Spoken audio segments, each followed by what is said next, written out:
viendo que en Argentina están hablando de la educación de Suecia y el sistema con vouchers, o como decimos nosotros, Skolpeng. este colegio se llama Hvitfeldtska.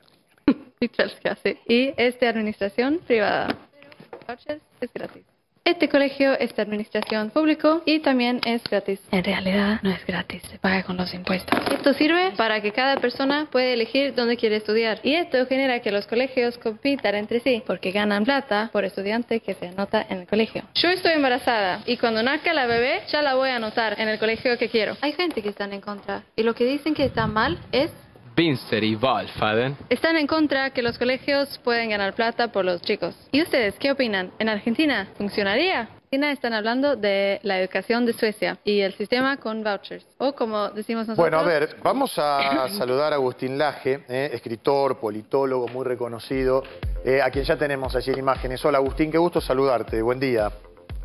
¿Qué tal, Guillermo? Gracias por la comunicación. Bueno, vos sabés que el aluvión Milei ha generado, por distintas cuestiones, fundamentalmente aquello que él pretende hacer si llegara al gobierno, mucha polémica. Una de ellas está relacionada con la educación. Acá escuchábamos a una jovencita que vive en Suecia diciendo que en realidad todo se paga, que el voucher... Bueno, daba la explicación de que, en definitiva, esto solo puede ocurrir en Suecia porque es un país organizado, no sé si tanto en Argentina, pero queremos saber tu opinión en general. Primero que nos hables del fenómeno Milei y después de esto en particular, ¿no?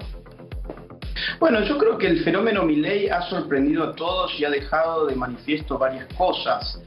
En primer lugar, la falibilidad, la enorme falibilidad de las encuestas en las cuales actualmente confiamos y a veces las tomamos como si fuesen verdades anticipadas, ¿no? Es decir, los politólogos hacemos análisis sobre las elecciones venideras y lo primero que miramos son las encuestas. Y si las encuestas no están reflejando la realidad del votante, pues entonces los análisis caen en abstracto y no le pegan, que es lo que ha pasado en la Argentina. En segundo lugar, el fenómeno Milei lo que muestra es que la crisis argentina se ha abierto a un nuevo paradigma, no solamente electoral, sino filosófico.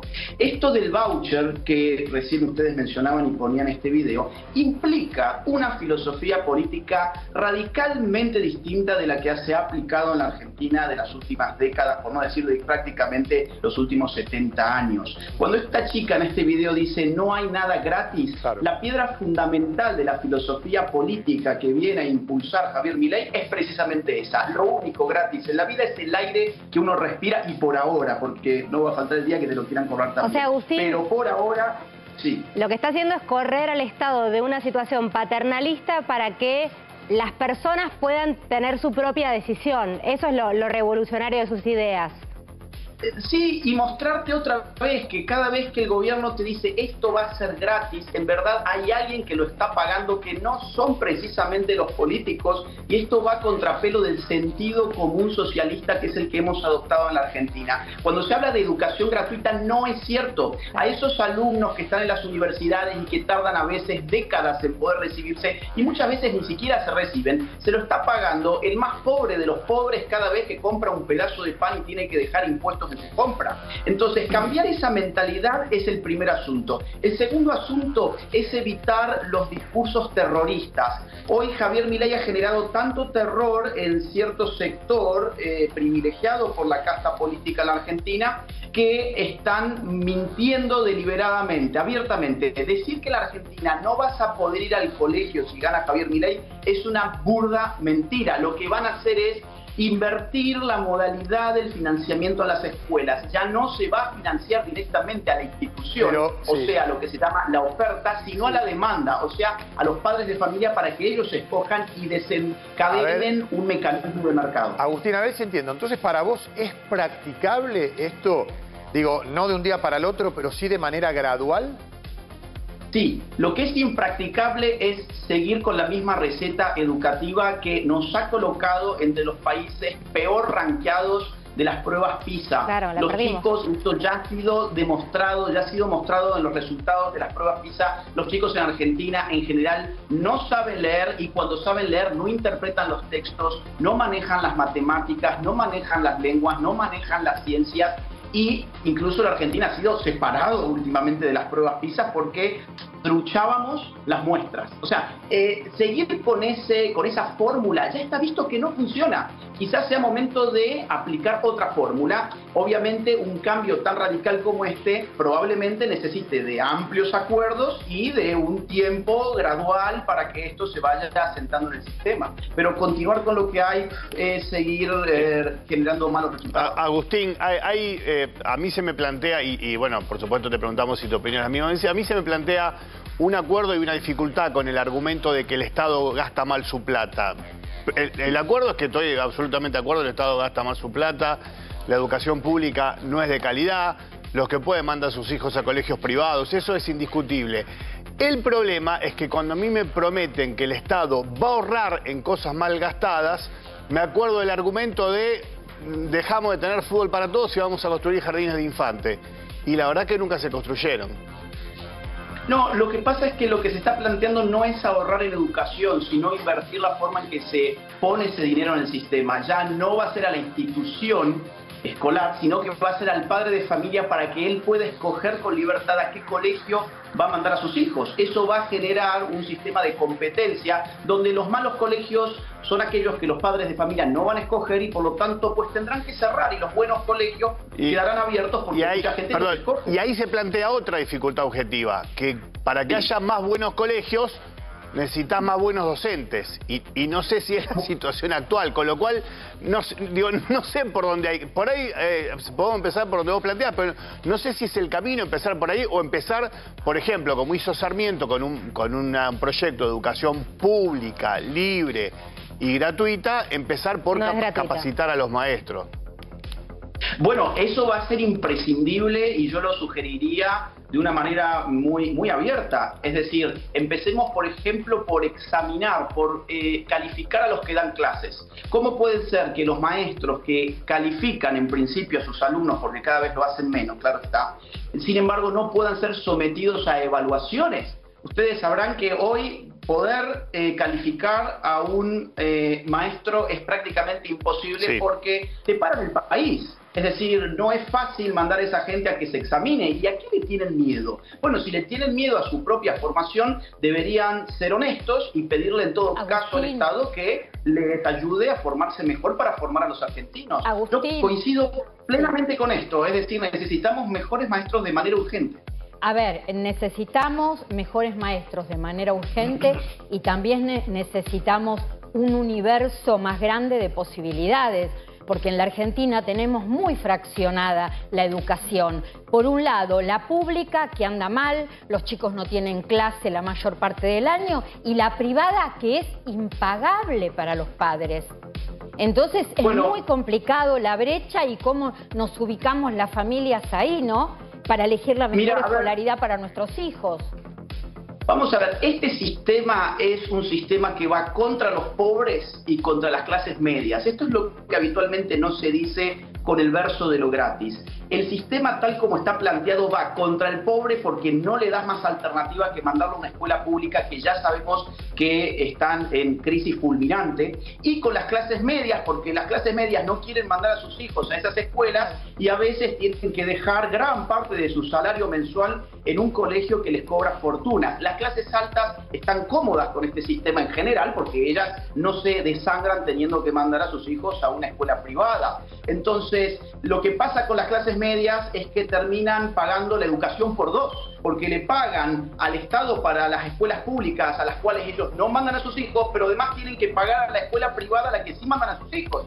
Y las clases bajas no pueden pagar la escuela privada, pero tienen que mandar a sus hijos a escuelas que no. Agustín, necesitamos mejores docentes y también mejores salarios para los docentes. Con este sistema que propone Milei, ¿cómo ganarían mejor? Ganarían mejor en la competencia del Estado, es decir, cuanto mejor funciona un colegio, más cantidad de voucher va a estar recibiendo y por lo tanto más transferencias desde el Estado.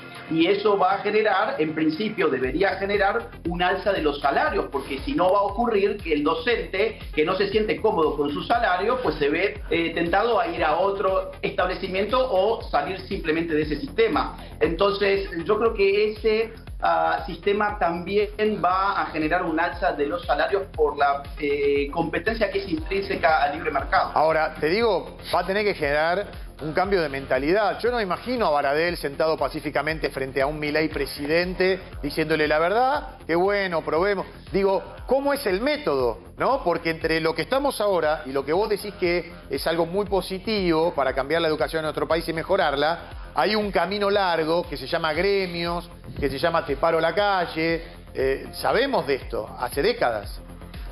Bueno, a ver, en primer lugar hay que tratar de imitar las cosas que funcionan de países en los cuales todos querríamos vivir. Yo no entiendo por qué seguimos imitando países donde a nadie se le ocurriría vivir. Es decir, cuando mucho uno va de vacaciones porque tienen lindas playas, pero cuando se trata de vivir en algún lugar uno tiene algunas referencias que después no las solicita para su propio país. Entonces ya sabemos que esto sí funciona. Ahora, las trabas objetivas de la política tienen que ver con el asunto de los gremios, los sindicalistas y todo lo que vos estabas mencionando. Aquí la respuesta que ha dado Milei, es decir, yo no puedo hablar por él, en todo caso voy a decir lo que él dice. Él dice, yo voy a usar la fuerza pública del Estado para aquellos que violenten la ley. Acá se acabó la Argentina de los privilegiados. Si Baradel impide a los docentes trabajar, pues Baradel tendrá que ir preso porque está violentando la ley a la cual nos tenemos que someter todos los argentinos por igual. El problema es que en la Argentina también se ha violentado el principio de igualdad ante la ley.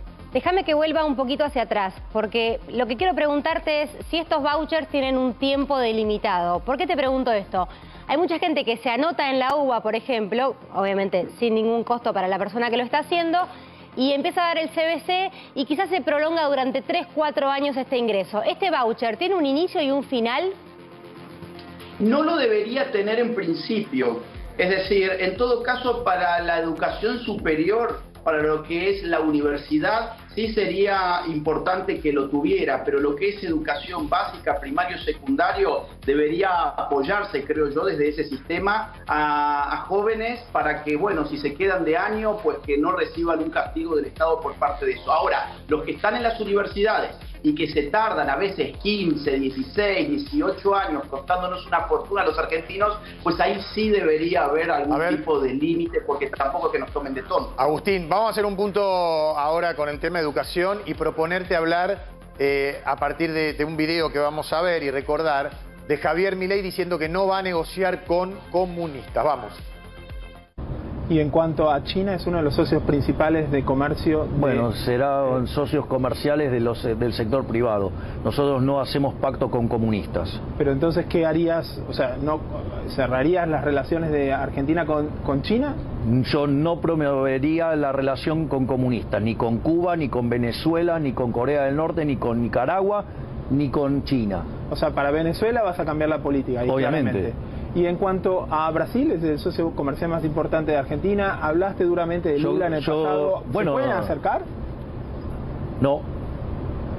¿Qué significa? ¿Que no lo pensás y sos presidente? De hecho, yo creo que hay que eliminar el Mercosur porque es una unión aduanera defectuosa que perjudica a los argentinos de bien. O sea, en el fondo es un comercio administrado por estados para favorecer Agustín, empresarios prebendados. Esto también ha generado mucha polémica porque se ve como una contradicción de un hombre que busca, a través de, supongamos, su futura presidencia, abrir la mayor cantidad de mercados y comerciar, cerrándose ya la puerta, nada menos que con el Mercosur y con la segunda potencia económica más importante del mundo. ¿Qué mirada tenés? Bueno, que él en verdad sí deja la puerta abierta del comercio privado con esas estructuras de poder internacional. Es decir, él no está diciendo voy a prohibir el comercio contra China, contra Venezuela o contra Cuba. Lo que dice, yo no lo voy a impulsar desde el Estado. Ya la noción de impulsar desde el Estado el comercio sería un poco problemática para un libertario con tintes anarcocapitalistas como es el caso de Milei. Sin embargo, este tipo de discurso que vos acabas de mostrar no creo que haga cortocircuito con su ideología política, porque sí que deja las puertas abiertas para que los privados hagan en materia comercial lo que ellos quieran. Ahora, su decisión desde el Estado será no tratar con esos países, sobre todo porque no se puede, competir contra China Es imposible. Es imposible porque, no digo ya para la Argentina porque no le podemos hacer ni sombra, pero pongo el caso de los Estados Unidos. Es imposible porque estás compitiendo contra gente que no tiene las mismas reglas de juego, donde tienen ciudadanos en condiciones de esclavitud en pleno siglo XXI. Y ahora sí, volviendo a la Argentina, recordemos que China ha violentado la soberanía argentina. Hay dominios chinos, políticos, militares, ¿sí?, en el sur del país, de los cuales nunca más hemos sabido nada, pero que son soberanía del Estado chino. Bueno, ojalá que esto que dice Milei también... Sí, lo que pasa, ¿sabes qué, Agustín? Que en estos regímenes, que son hoy ultracapitalistas, pero que siguen teniendo gobiernos con características de otros tiempos, puede haber una bajada de decir, bueno, como Estado, los chinos, decirle a sus empresarios que no negocien ni privadamente con Argentina. ¿Vos sabés que esto puede ocurrir? Sí, es cierto, puede ocurrir, y ahí Javier Milei lo que ha anticipado es que su política exterior va a tener eje en Argentina, en Estados Unidos. Exactamente.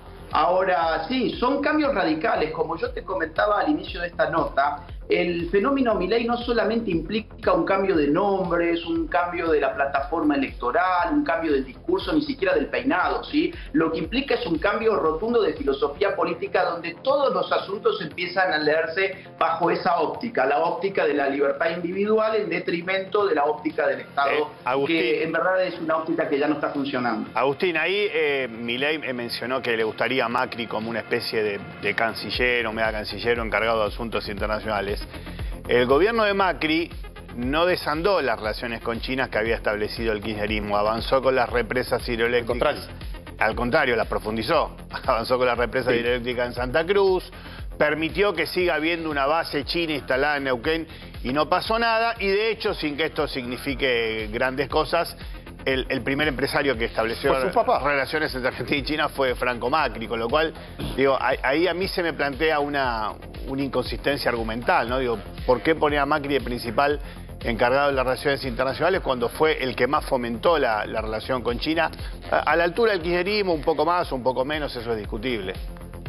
Mira, Milei hace ya varios años, yo creo que en general nunca lo he hecho, ir directamente contra la figura de Macri. Milei, siempre que le han consultado si Macri era casta política, se cuidaba de decir en verdad, la casta política es quien rodea al macrismo y el fracaso del macrismo ha tenido que ver con la casta política. Yo supongo que esto que está haciendo Milei en su discurso político respecto de Macri es mostrando que el macrismo tiene algunos puntos en contacto que el electorado tendría que tener en cuenta a la hora de votar en octubre. Ahora, si después se puede generar esa figura política de una especie de representante internacional de la Argentina frente al mundo, bueno, eso yo ya no lo sé sinceramente. Es decir, creo que es parte ¿Y vos crees que Macri no es casta política? ¿Vos crees que Mauricio Macri, que fue primero jefe de gobierno, después diputado, después presidente, bueno, ¿vos creés realmente que Mauricio Macri no es casta política? Yo pienso que sí lo es. Es decir, yo pienso que sí lo es en la medida es que es parte de aquel sistema político que es el mismo que en este momento se estaría poniendo en jaque. Lo que pasa con el macrismo, a ver, es que la figura de Macri tiene el mismo problema de la de Cristina Kirchner. Tienen un piso muy alto y tienen un techo muy bajo. Hay que ir a buscar los votos. Y hay votantes de Bullrich que podrían dar el salto hacia Milei por una cuestión muy importante de entender. Y es que hasta antes de las PASO, Patricia Bullrich estaba considerada como la máxima alternativa realista frente al kirchnerismo. Después de las PASO, Patricia Bullrich ha pasado a ser la mala copia de la verdadera alternativa. Entonces yo creo que es una inteligencia política la de Milei tratar de, digamos, este discurso contra la casta que no hiera directamente a uno de los personajes que más simpatía suscita el Juntos por el Cambio. Y perdón, te digo algo más sobre la política internacional porque es también importante. El año que viene hay elecciones en los Estados Unidos. Es muy probable que vuelva Donald Trump. Es decir, están haciendo todo lo posible para meterlo preso, pero es probable que vuelva Donald Trump. O sea que lo que Javier Milei dice de enfrentarse contra China Si se diera la variable de ganar Milei en Argentina y Trump en los Estados Unidos, ahí habría una alianza más que significativa para hacer. Trump tiene que pagar $200.000 antes del viernes para no ir a prisión. Igual, lo que yo le quería... Para él es una moneda. Sí, para él es una moneda. No, lo que le quería preguntar a Agustín es si el populismo y el capital y la convertibilidad tuvieron la misma consecuencia. Como que en su inicio estaba bien, pero se abusó de eso y se terminó quemando. ¿Vos crees que es así? Mira, para mí el populismo no es una política pública ni es una receta económica. Yo en eso difiero. No es una política pública ni es una receta económica. El populismo es una forma de construir el discurso político que consiste en reivindicar la imagen del pueblo frente a un antipueblo. Ahora, ese pueblo puede tener los contornos que el líder carismático le quiera dar. Por ejemplo, Javier Milei yo creo que ha sabido representar en su discurso político las contradicciones esenciales de la Argentina y por eso su discurso político ha calado tan hondo. Políticamente, Javier separa a lo que él llama la casta, que viene a ser enemiga del pueblo, ¿sí? La separa radicalmente como una especie de sujeto parásito. Socialmente separa a, vamos a decir así, los vagos frente a los laburantes. La casta también es vaga, dicho sea de paso, es perezosa. Y en tercer lugar, en términos morales, porque también hay un discurso muy moral dentro de todo esto, él separa a los delincuentes de las personas de bien. Entonces él genera un relato político donde se vuelve a hablar del pueblo. Vos fíjate que Juntos por el Cambio no habla del pueblo en general. En cambio, Javier Milei tiene la posibilidad de hablar del pueblo y desde ese punto de vista es populista, Agustín, pero no desde el punto de vista de las políticas públicas. Está bien, pero ¿qué países hoy, en la práctica, lo que describe Milei? ¿Cuáles países qué, perdón? Claro, ¿cuáles países son hoy los que describe Milei? ¿Australia, Noruega, Suecia? ¿Cuáles?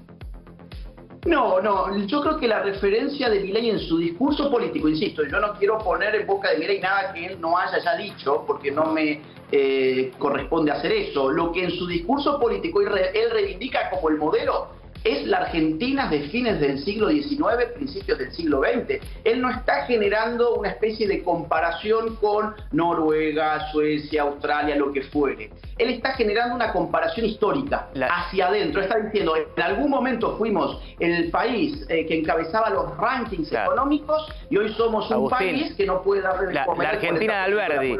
Agustín, te llevo otra vez a Macri. A ver si existe esta mirada. Él coquetea con Macri todo el tiempo.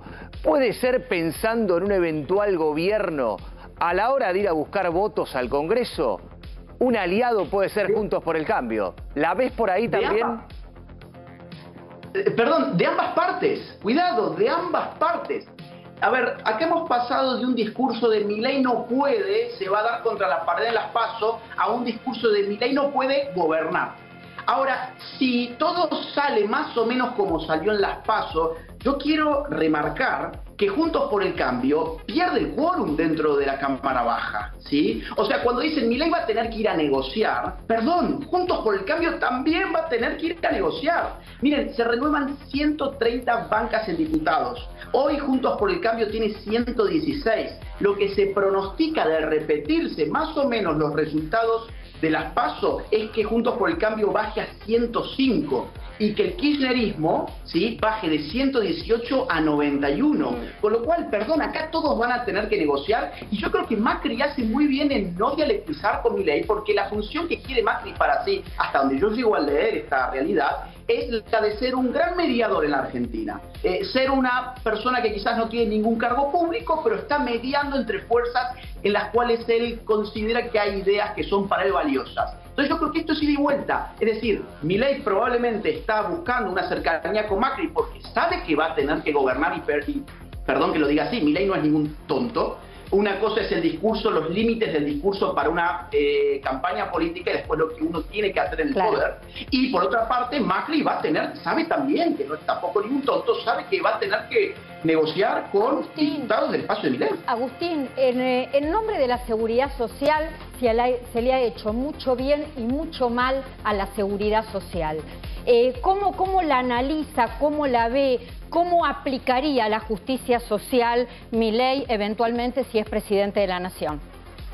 Milei no cree en el término justicia social y hasta donde yo llego a ver esto proviene de la filosofía política de un economista que fue premio Nobel, que fue Hayek, ¿sí? Hayek en su último libro, La fatal arrogancia, tiene todo un capítulo contra lo que llama el atavismo de la justicia social. Milei entiende que la justicia social no es otra cosa que utilizar la fuerza del Estado para sacarles a unos el fruto de su trabajo, para redistribuir eso en el nombre del político que lo está haciendo. Entonces Milei dice, nunca puede ser justicia el hecho de utilizar la fuerza. La filosofía política de Milei se basa en lo que se llama el principio de no agresión. O sea, nadie tiene derecho a iniciar la fuerza contra un inocente. Claro. El Estado sería el principal violador de este sistema ético porque es el que más fuerza ejerce sobre inocentes que tienen que pagar impuestos para redistribuir constantemente los ingresos. Entonces, si vos le hicieras esta consulta a Milei, él te diría no habría justicia social en Argentina porque yo no creo en ese concepto. Y además, en el nombre de la justicia social, perdón, a ver, 6 de cada 10 niños hoy no comen en la Argentina, en el nombre de la justicia social. Por eso te decía, por eso yo decía que este era el país ideal para que Milei pudiera triunfar con sus ideas, porque en un país que funciona y que anda bien, a lo mejor marcar cambios de paradigma no tendrían lugar. Ahora te quiero hacer hincapié en otro tema. Algunos hablan de la particularidad del carácter de Milei y en tal caso preguntarte si es importante esa cuestión que unos ven a priori maniqueo en cuanto a es blanco o negro todo, o estás conmigo o si no opinás como yo, sos mi enemigo, sos comunista, sos la basura, etcétera, etcétera. ¿Lo ves así? Porque después hay que gobernar y la política se trata de consensuar, más allá de que sea para él la casta. Va a quedar mucha casta dando vueltas si él accede a la presidencia. Y se lo ve contenido hoy, claro, la campaña, ¿no? Exacto. Se lo ve contenido. Hoy se lo ve más contenido, pero ¿qué importancia le das a eso? Bueno, a ver, mirá, me agarro de lo que acabas de mencionar que me parece muy interesante. Lo de Milei tiene ribetes revolucionarios, ¿sí? Y las revoluciones siempre se despliegan en un contexto de crisis objetivas. Te pongo 2 ejemplos que no se acercan a lo de Milei, pero para que lo tengamos en cuenta, pues son paradigmas de la revolución. La revolución francesa viene de una crisis financiera tremenda. La revolución rusa viene de una crisis económica del zarismo tremenda. Por lo tanto, es cierto lo que Guillermo dice de que Milei no podría ser Milei de no contar con un contexto de una crisis fulminante. Claro. Ahora, respecto de su carácter, yo tengo amistad con Javier desde el año 2017. ¿Sí? Yo tengo un diálogo habitual con él, hemos conversado sobre ideas políticas, sobre filosofía, sobre historia, sobre muchas cosas. Tengo una muy linda relación con él. Yo te digo que él no, a ver, es una persona que tiene los principios y tiene sus valores tan arraigados que no se permite ni la más mínima ocasión de poder mentirle a alguien. Por eso le cuesta tanto dar discursos políticamente correctos y no los hace. El tipo lanza todo lo que realmente tiene adentro porque es lo que siente. Por eso, y ojo, esto yo creo que la gente lo ha premiado. La gente allí en la calle, lo que yo le he escuchado decir en general es, Milei dice la verdad, te puede gustar o no gustar, pero el tipo es lo que te muestra. En cambio vos veías a alguien como Larreta y era un tipo que le veías hasta los hilos, ¿no? Como un títere que tenía muchos asesores que le iban moviendo la cosa. Perdón, entonces, Agustín, sí, Agustín, y te recuerdo algo. Acordate la famosa frase de Carlos Saúl Menem, si yo hubiese contado lo que iba a hacer, no me votaba nadie. Puedo decir que esto está en las antípodas de Milei. Milei te está diciendo lo que va a hacer y después lo va a hacer. Y a ver, sí, y otra cosa, perdón. Milei quiere ser votado por sus valores y sus principios porque él viene de una lógica que llamamos mucho batalla cultural. Esto hay que entenderlo para entender el fenómeno Milei y yo en la televisión en general no lo he escuchado. La batalla cultural es la idea de que la opinión pública se ha corrido demasiado hacia la izquierda desde el 2003 hasta el 2023. Entonces, actores sociales que no somos políticos nos ponemos en una especie de guerra de guerrillas comunicacional para tratar de empezar a modificar la opinión pública desde fuera del sistema establecido. En un buen momento, uno de estos guerrilleros culturales que se llama Javier Milei dice, ya ha crecido el arbolito, ahora tenemos que ir a recoger frutos. yo voy a dar el paso hacia la batalla electoral. Pero por esa lógica de batalla cultural es que Javier no se sentiría cómodo de ser votado por mentirle a la gente y decirle que les va a dar algo que no es cierto que le va a dar. Te pongo un solo caso. Dale. Fíjate vos, el caso aborto, que no es políticamente conveniente. Fantino el otro día le dijo, mira Javier, yo te recomiendo que políticamente no digas nada sobre el aborto por más que lo pienses. Y Javier Milei dijo, pero que yo tengo que decir la verdad de las cosas que voy a hacer. Entonces, yo creo que es muy distinto a Menem, y muchos hoy están hablando de la década del 90, es muy distinto a Menem desde ese punto de vista. Vos ya sabés lo que va a intentar hacer este tipo, ahí tenés, lo querés, lo votás, no lo querés, Bien. pues no lo votás. Agustín, está buenísimo lo que decís, porque no teme a los sincericidios, porque él no cree que se esté suicidando diciendo la verdad. ¿Me permitís sumar a Adrián Sack desde Washington, en los Estados Unidos? Esto es inherente a las negociaciones que va a llevar adelante Sergio Massa. Adrián, no sé si estabas escuchando a Agustín Laje, lo interesante de todo lo que está diciendo, pero bueno, en principio saludarte y que nos digas los motivos de por qué estás allí. Contale a la gente. ¿Qué tal? Muy buenos días, Guillermo y querido equipo, y también a Laje, que está allí en España.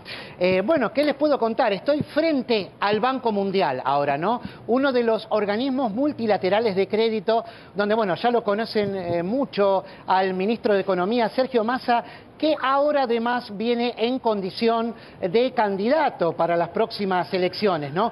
Va a hacer el tour, digamos. Acá empieza ahora por el Banco Mundial, luego va a ir al Banco Interamericano de Desarrollo y mañana aquí cerquita nomás, atrás, a mis espaldas, detrás de esas copas de los árboles está el Fondo Monetario Internacional.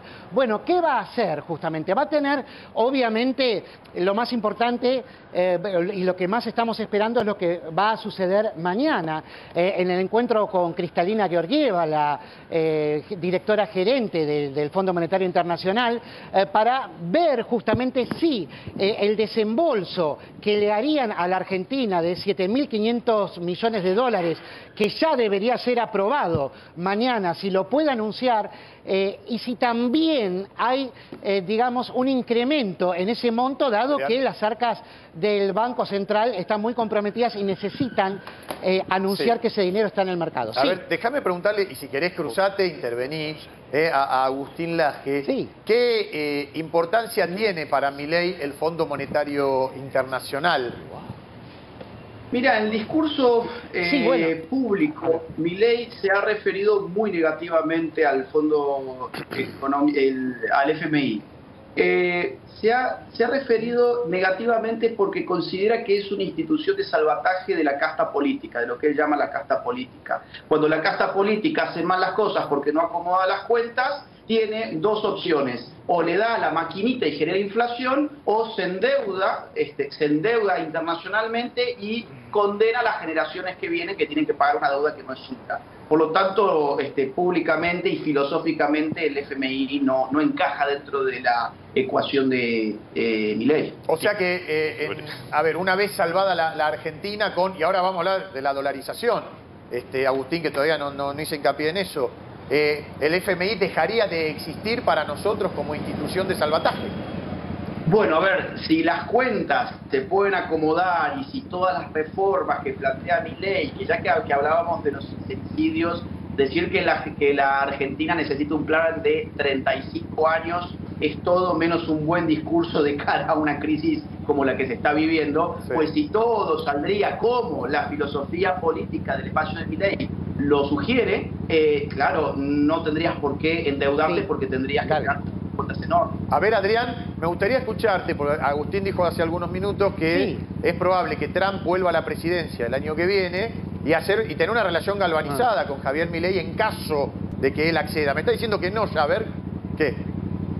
No, yo creo que, a ver, si bien Donald Trump no es el cadáver político del que se hablaba hace unos meses, porque bueno, la gran mayoría de la prensa aquí en los Estados Unidos es cierto que está en contra de Donald Trump, porque bueno, digamos, las costas de los Estados Unidos, la este y la oeste, son básicamente, tienen un pensamiento demócrata, ¿no? O principalmente demócrata, que la Argentina es mal leído como socialista y se hace mucha campaña con eso.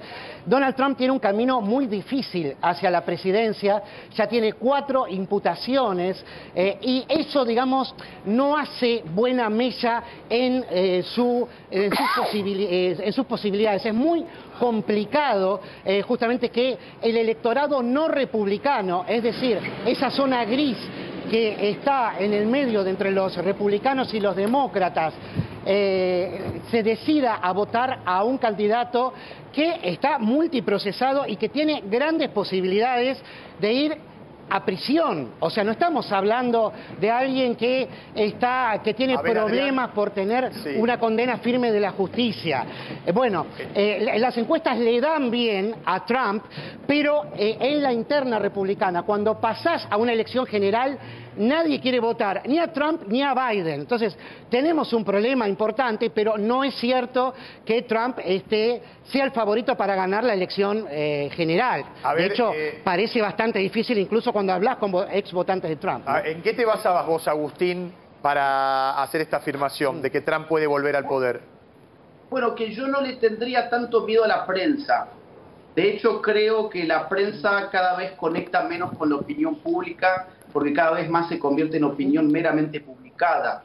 Entonces, lo que la prensa dice o no dice, ya lo hemos visto con Milei, a veces le adjudicamos un peso político que al final no lo tiene. A donde sí coincido que es un punto crítico, y que yo lo había mencionado anteriormente, eran sus asuntos judiciales. Claro. A ver, ahí está más bien el asunto más que en la prensa. De hecho, en la prensa vos fijate, por ejemplo, un periodista estrella de la Fox News, como es Tucker Carlson, sale expulsado de la Fox, pasa a hacer su show dentro de las redes sociales, en Twitter, y en principio cuando uno ve fríamente los números, uno podría decir, bueno, ahora hay más gente que lo mira por Twitter de lo que miraba la gente por la pantalla de la TV, ¿no? Entonces, yo creo que mucha gente está despegándose del televisor y se está yendo a las redes sociales, y en las redes sociales a veces pasan otras cosas, ¿no? El caso de Milei es claro. Agustín, le quiero hacer una pregunta a Agustín y a Adrián, a los dos de los diferentes personajes. Te quiero sacar de la lista, Agustín, a vos. Vos dijiste que tenés una muy buena relación con Milei, que lo conocés desde 2016, 2017. Quiero preguntarte si te sorprendió este hombre que hoy está perfilado para ser presidente de Argentina. Y la misma pregunta a Adrián, que vive en los Estados Unidos hace un tiempo, respecto de Trump. Pero empezá vos primero, Agustín. A ver, mirá, yo el 2 de mayo hice un video en mi canal de YouTube donde me la jugaba diciendo que Milei iba a ser el más votado en las PASO. De acuerdo a distintos análisis que no todos pasaban por la variable de los medios de prensa. Andando el tiempo y ya más cerca de las PASO, me puse más pesimista, para ser franco. Es decir, yo pensé que Javier podía llegar con esfuerzo a los 20 puntos. Yo mirando además la oleada socialista de todo el continente, porque si uno mira hoy el mapa de América Latina, es un mapa totalmente teñido de rojo, ¿sí? Salvo con 4 excepciones, y no vamos más allá de eso, pensé, bueno, no, a ver, acá hay un aluvión rojo demasiado fuerte, Javier, ojalá que pueda llegar a los 20 puntos. Y al final llegó a los 30, y según él ha llegado hasta más de 30, porque él argumenta que le han sacado votos, le han robado votos. Sí me ha sorprendido mucho, mucho. ¿Y a vos el camino de Trump, Adrián, te sorprendió? Mirá, yo en el año 2016, voy a hacer la gran Agustín Laje que hizo con Milei. Bueno, en el año 2016 fue el único periodista argentino que dijo, atención, yo estando en Atlanta, no estando en los grandes centros demócratas, decía, atención porque se viene un aluvión de votos, una ola a favor de Donald Trump y va a ganar, puede ganar. De hecho, ganó muy trabajosamente. Aquí recordemos que la votación es indirecta, que vota el que gana, claro, el que gana más estados, no el que saca más votos. De hecho, Hillary Clinton en su momento, que era la rival de Donald Trump, sacó 3 millones más de votos. Pero ahora no se ve lo mismo. Yo viviendo en Georgia no veo ese fervor por Trump. Sí veo mucha preocupación porque hay mucha gente que no se siente representada por ninguno de los dos. Ni por Trump, a quienes muchos se sintieron decepcionados, sobre todo por su reacción ante la pandemia, y por ningunear a lo que estaba sintiendo la gente en ese momento. Y ni siquiera a Biden tampoco. O sea, a Claro, Biden lo claro. votaron porque era anti-Trump. Pero claro. después realmente defraudó mucho las expectativas de la gente. A ver, la Entonces, última estamos en un momento pregunta porque tenemos que difícil. hacer la pausa. Agustín, en virtud de tu evidente empatía, de la amistad que decís que tenés con Milei y además de tu bagaje intelectual, en caso de que llegue a la presidencia, y te pregunto si crees que esto va a ser el 22 de octubre, ¿formarías parte de un eventual gobierno de Milei? Bueno, vamos por partes. En primer lugar, a mí me llama la atención el cambio del discurso de Milei. Antes de las PASO, su discurso era: si me votan para llegar a la segunda vuelta electoral, yo voy a ser el próximo presidente de los argentinos. Ahora su discurso, desde el día de la victoria de las PASO, que es el inicio de una nueva campaña, es: vamos a ganar en la primera vuelta. Sí. O sea, a ver, yo no descarto nada porque, ¿sabes qué? Yo pensaba que iba a sacar 20 puntos y sacó 30. Entonces, la verdad, soy el menos indicado para decir va a pasar esto o va a pasar aquello. Puede pasar cualquier cosa. Hay aparte un 30% de votantes que no han ido a las urnas y ahí se va a definir realmente lo que va a pasar en octubre. El final está abierto. Segundo punto, yo no coincido de que el escenario sea de a tercios. Ojo, porque si vos, o sea, es de a tercios si lo ves de fuerzas políticas, pero ¿quién te asegura que los votos de Larreta van a ir directamente a Bullrich? Claro. ¿Quién te asegura? Eso, digamos, cuando vos lo ves por individuos, tenés uno con 30, uno con 17 y el otro con 21. Es un poco más complejo. Ahora, si yo voy a aceptar un cargo, mira, en su momento Javier me invitó a formar parte del espacio de La Libertad Avanza. Y siguiendo esta lógica que yo te comentaba hace un rato de batalla cultural, lo que yo le dije es: necesitamos gente que continúe en 100% en batalla cultural, no podemos desatender ese ámbito. Yo no me siento con vocación para la política en principio. Obviamente las cosas pueden cambiar, claro. Uno nunca tiene que ser tan tonto de cerrar para siempre las puertas, pero si vos me decís, ¿tenés ganas? Y en principio a mí me gusta escribir, estudiar y digamos, y dedicarme al mundo de la universidad, que es lo que hago. Bien, en principio, pero no dejas la puerta cerrada. Exacto. Totalmente. Agustín, un abrazo, gracias, aporte valiosísimo, todo lo dicho por vos. Adrián, como siempre, vamos a estar atentos. Adrián. La verdad que es un lujo. Adrián, y ni hablar de acá del panel. Para Adrián, tengo que hacer la pausa. No, pero esto es trascendente. Adrián, le saqué el sí a Clara. En el próximo asado estás invitado. Sí, bueno. Viene. Que está en Argentina. Seguimos por línea privada.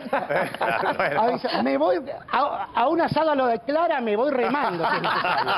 Sí, ya. Bueno, y Agustín, estás invitado. Si dejo acá de la cámara. Por supuesto. Muchas gracias, muchas gracias. Gracias. Bueno, despedimos a Adrián. ¿Quién nos queda? Milei, que está... no está grabado. Bueno, 11:23.